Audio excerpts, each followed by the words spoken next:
Good evening and welcome to SVG-TV News for Monday, November 22nd, 2021. I am Rochelle Batiste with the details.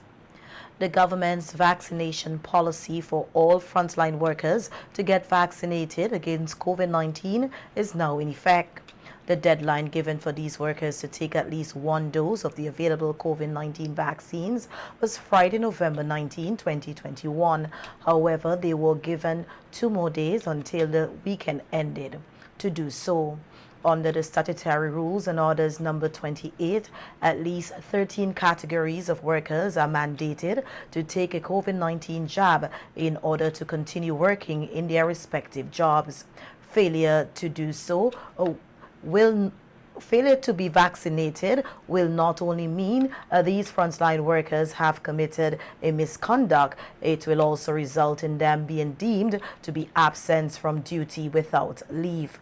The public service regulations say any workers who is absent from duty without leave for 10 working days, unless declared otherwise by the Public Service Commission, shall be deemed to have resigned from their office and ceases to be an employee of the state. Employees who are not frontline workers are required at certain times to present a negative rapid or PCR test to their supervisors on reporting to work, and failure to do so will also be considered misconduct. Not only have there been an uptake in the vaccination rate among teachers, but those who have not yet taken the jab are following the statutory rules and order to seek medical or religious exemption for not doing so. And this is according to Minister of Education Curtis King, who was speaking on the government's vaccination policy on radio today. It's something, well, I don't know. I can only speak to the record. And the records show that the vast majority are in fact either taking the vaccine or seeking exemption following the rules. Right. And even though some pretend that they're not doing so, the records show that they are in fact doing so. And I'm speaking to that small man who gives the impression that they're not taking the vaccine and that's it. But these very persons are also seeking exemption. So in a sense, they are actually following the rules as set out in SR 28 of 2021. Disclosing the vaccination stats among teachers, Minister King said that he is very thankful for those who have already taken the jab. The primary level, right, the number of teachers who are fully vaccinated, that is to say, they have already taken 2 doses. That figure is 50.46%. And the number of those who have taken 1 dose, what we refer to as partial vaccination, which is allowed under the rules, the figure is 69.47. Okay? Right. And that is at the level of the primary school. At the level of the secondary school, you have roughly, I'm looking at, yes, we have fully vaccinated 53.84% and taken at least 1 dose, 70.38%. And at the level of the technical institute, we have 43.66% fully vaccinated and taking at least 1 dose, 61.97.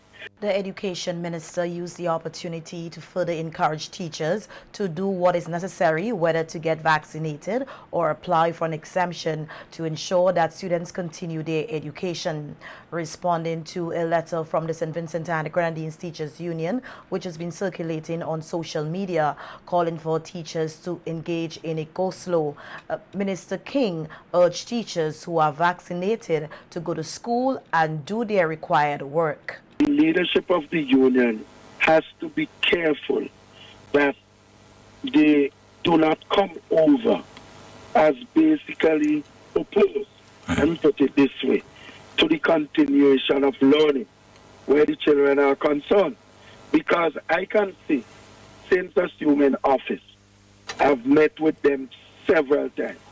And if they are honest, they will that perhaps, in fact, I've heard them say that in the recent history, probably would have met with me more times than any other minister. Okay. Because my position is that we must always seek to come to some solution involving all the stakeholders. The education minister said within the teachers union there is a lack of understanding about the government's vaccination policy. Misinformation when he spoke on the issue. He was there saying that the Ministry of Education is planning to exempt, organize for the exemption of principals who are not vaccinated. That's one of the issues. But that's far from so. And an understanding of the SRO will show clearly that that cannot be done. The reasons for exemption are clear. So no institution could cook up something to exempt anyone. And what the president does not know, because he said he has his intelligence on the ground, but I wonder how accurate the intelligence he gathers is, because what we know, the vast majority of principals are in fact vaccinated, and the few who are not, most of them have requested exemption. Reaffirming their commitment to the nation's teachers, President of the SVG Teachers Union, Oswald Robinson, said everything will be done within the confines of the law to ensure teachers' rights are protected. At a news conference today, Robinson said he is happy that the SVG-TU has formed allies with other organizations fighting for the same cause, noting that a lot of injustices are happening in the country. Coming out from the authorities to tell workers, and in particular teachers, that if you teach online but you don't have a vaccination paper, that is regarded as you're absent from work. When you yourself told the nation that the teachers would be involved in online teaching, if you go to work now and you don't have a vaccination paper to show, you're being treated as absent and you will not be paid. Well, it would be better understood if you come out playing as a government and say, I don't have the money. So I don't have any money for pension and gratuity, and I know some of you already done 30, 33 and 30 years. But because you ain't reached the age of retirement yet, that's why you ain't gone yet. People will better understand, and then we will walk out, we'll negotiate and say, well, you could play a month later. Especially those who will. We would have more understand that. But don't disguise and appear as if you are the wolf in sheep's clothing. Robinson said the majority of the nation's teachers have shown that they are committed to quality education and called on parents, students, and the rest of civil society to stand together with teachers hand in hand to ensure justice for all. You can't tell me a teacher would plan their unit of work, their lesson plans, and you're telling them, I want your intellectual property right. What happened to that law? That's your intellectual property. You plan your lesson plans and you plan your unit of work, which is part of the signal of committed teachers. You have a plan, you have a unit of work, and you're ready to go and teach the nation children. But because I disagree of being vaccinated, you want me to sell my intellectual property to you and tell me stay off the job. And you are broadening your soldiers for wickedness. Because you're telling the principals when the teachers show up without vaccination, tell them you don't want them here. They're not supposed to be on the school compound because they are unvaccinated. Noting that many teachers have been experiencing a lot of stress because of the vaccination mandate. The Teachers Union president said even though a lot of teachers have gone ahead and take the jab, they did not do so freely, maintaining the position that the union is not against vaccination but mandatory vaccination.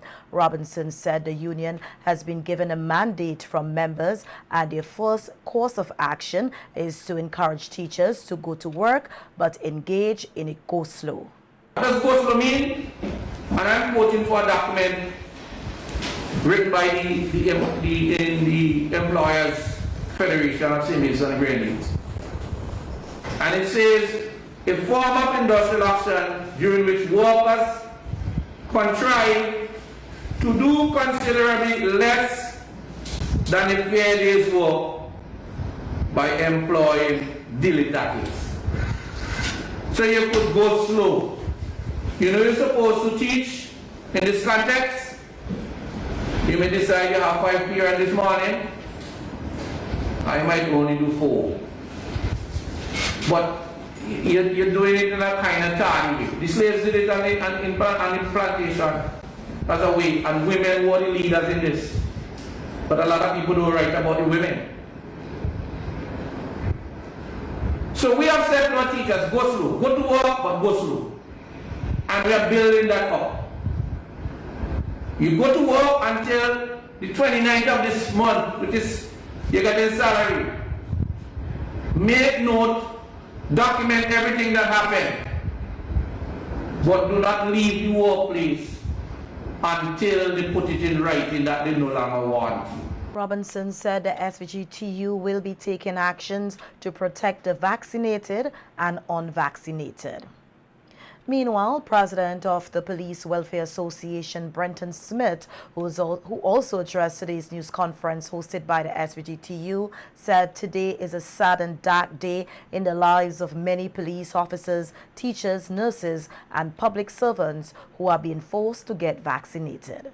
Today, I proceeded to my work station at Georgetown. So to many of my other colleagues would have gone to the various respective stations and departments. And we were told that we were not allowed to be on the compound and were asked to leave. Me, for example, at Georgetown, I was told to leave by my inspector based on instructions that he was given. And I did that. This, however, is going to affect many of our members who have decided to stand firm and not give up on their constitutional rights of freedom of expression, consent, freedom of conscience, and who believe not that they are against vaccination, because we as a nation has been using vaccine for many years, but they wanted more time to see exactly how things were working in regards to this COVID-19 vaccine. Smith said the vaccination mandate has no love. No love for many of our officers and other persons who are affected in this regard.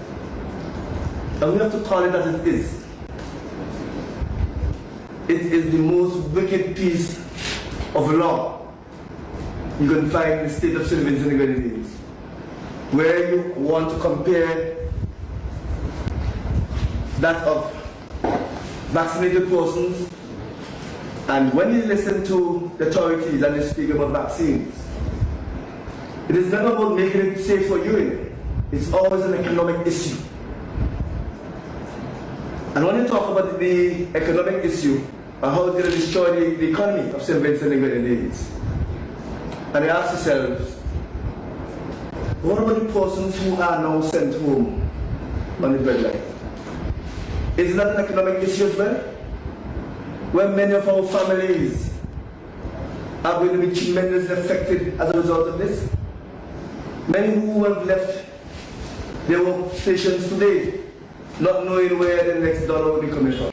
And 10 new COVID-19 positive cases were reported from 101 samples collected on Friday, November 19th, resulting in a positivity rate of 9.9%. 7 new rapid antigen positive results were also reported from flu clinics on Friday. And 12 new COVID-19 positive cases were reported from 80 samples collected on Saturday, November 20th, resulting in a positivity rate of 15%. 4 new rapid antigen positive results were also reported on Saturday from flu clinics. And 1 new positive case was reported from 9 samples collected on Sunday, November 21st, resulting in a positivity rate of 11.1%. 1 new rapid antigen positive result was also reported from flu clinics on Sunday. There are currently 9 patients admitted for COVID-19 at the Argyle Isolation Facility. All are said to be unvaccinated. 9 patients have also been admitted to the COVID-19 ward at the Milton Cato Memorial Hospital. 7 of these patients are unvaccinated and 2 fully vaccinated. No new deaths were recorded over the reporting period. 826 new recoveries were noted over the reporting period. 463 cases are currently active and 73 persons with COVID-19 have died. 5,414 cases of COVID-19 and 4,878 recoveries have been recorded in St. Vincent and the Grenadines since March 2020. The monitoring of La Soufrière volcano will return to what it was before the eruption period started. This is according to lead scientist monitoring the volcano, Professor Richard Robertson, who on radio on Friday said the erupting phase has come to an end and the UWI Seismic Research Center will no longer have a team coming to the country to monitor the activities. But the explosive eruptive activity which involved the infusion of magma both quietly and then explosively has ended, and we're in between eruptions now, and really it's a matter of going back to monitoring in the way that we used to before, which means that from now on the Seismic Research Center would not have a physical team present on the island.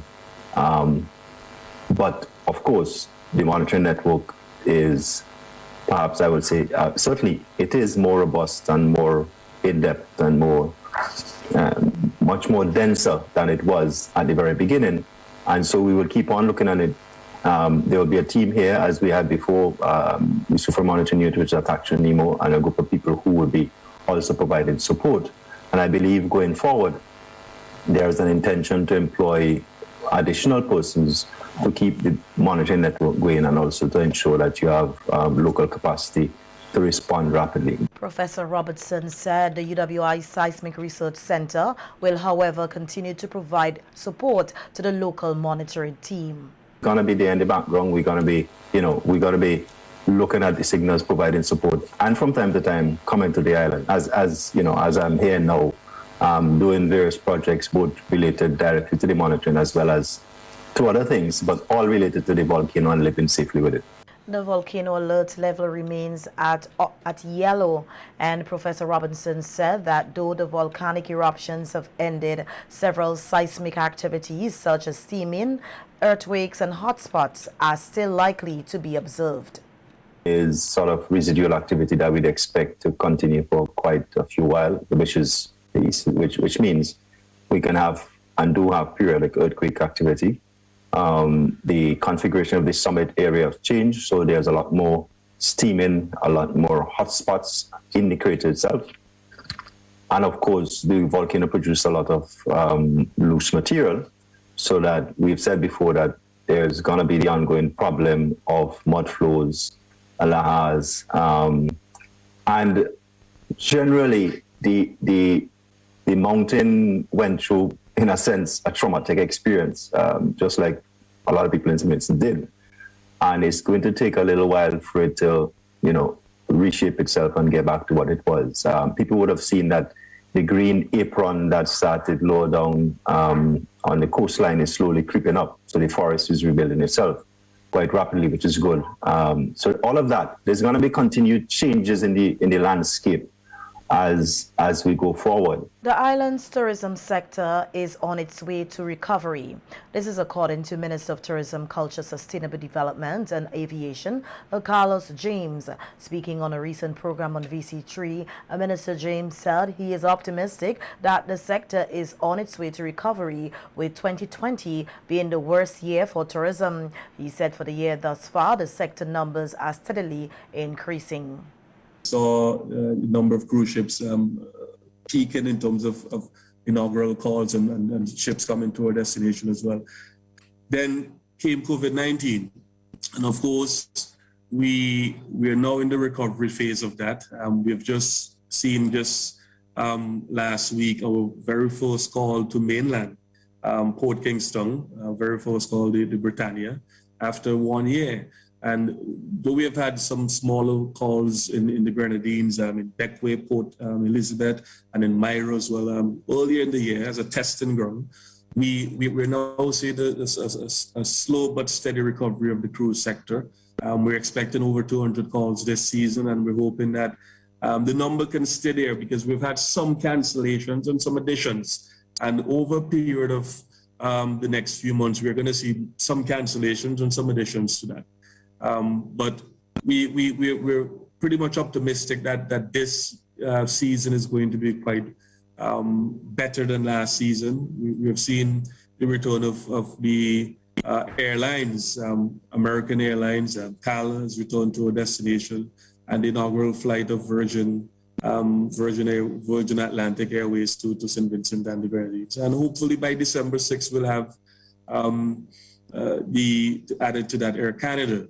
Coming back to Argyle. The Tourism Minister also noted that his ministry has been working closely with stakeholders to improve the functioning of the sector and improve the island's tourism product, with a number of rehabilitation work taking place island-wide.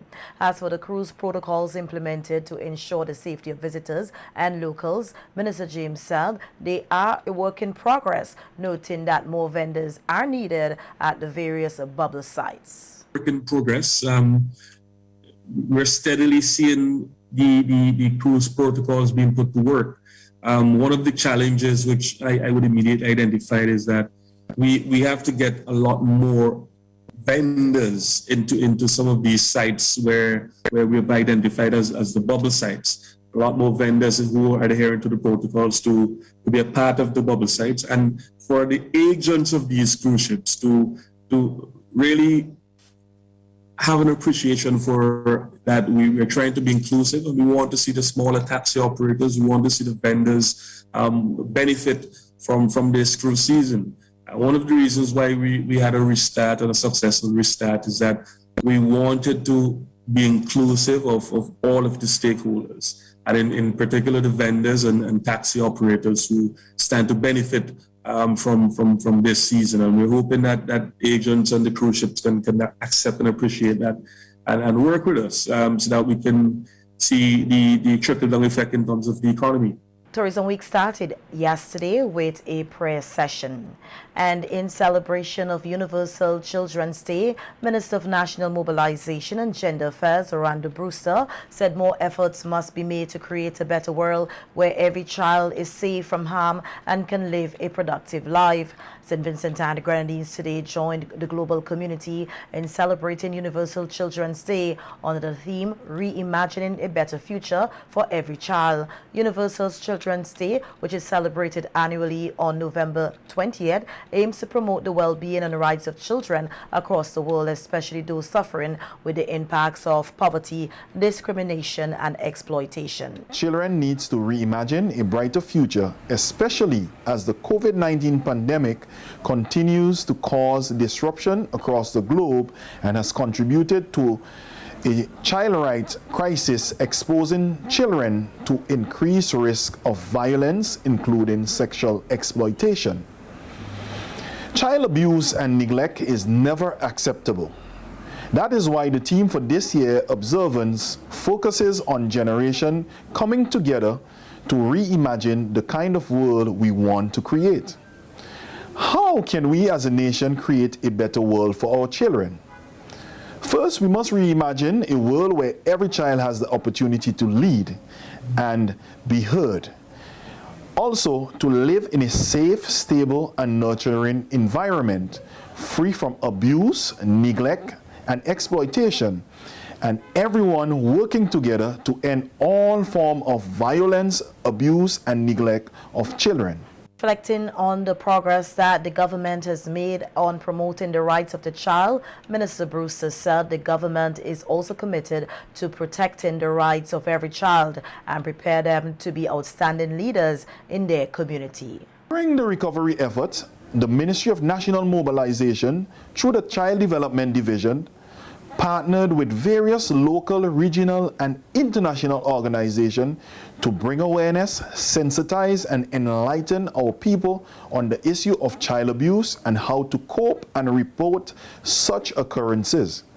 These organizations include UNICEF, IsraAid, International Federation of Red Cross, SVG Red Cross, and the Ministry of Education and National Reconciliation.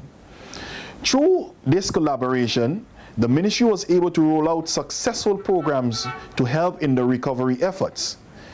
Particular emphasis was placed on providing psychosocial support to children affected by the volcanic eruption.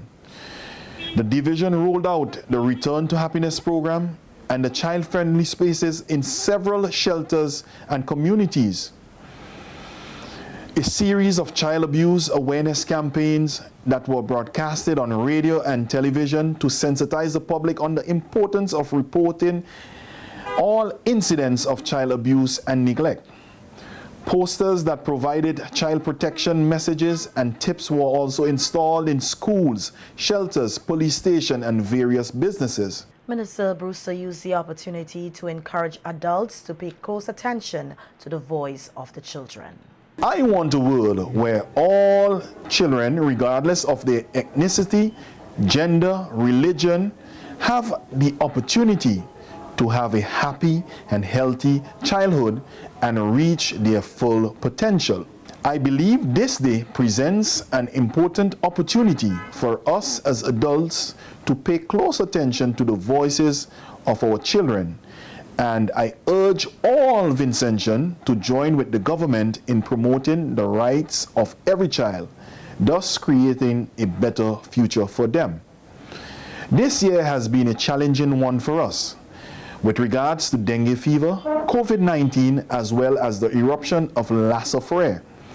With this in mind, we must place children at the heart of our recovery efforts and ensure that they are fully involved in their development as we reimagine a better tomorrow.